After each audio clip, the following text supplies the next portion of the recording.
This is Bablan Records introducing me, myself, Mana. Boss, Gotman. Boss, book, man. Feel a vibe at Gotman vibe. Feel a heat, feel a heat, feel a heat, feel a heat, feel a heat, feel a heat, feel a heat, feel a heat. Right on the trip, that's why you trip.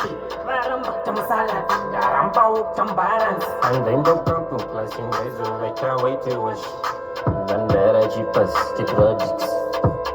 Feel a vibe at Gotman vibe. Sabodo kusaiti, chororo kusaiti. Dance, midavana nebons. Mopa mazijindi mika mabaranzi mujitaza.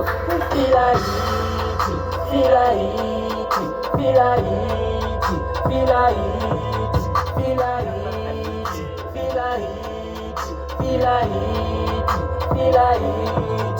Gatire, gatongapire, tanzingapire, gatsanyepere, gashoneke, gashaurisas, gashaure.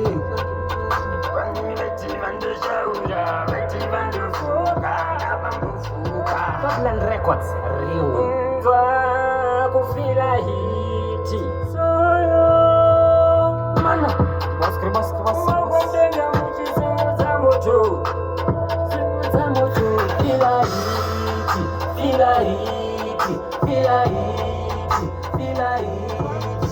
Fila hiti. Fila hiti. Fila hiti. Fila hiti. Fila hiti kunge baka na same flow. Karauli kunge holy ten. Kazira piti kunge raspi. Your raspi production. Real.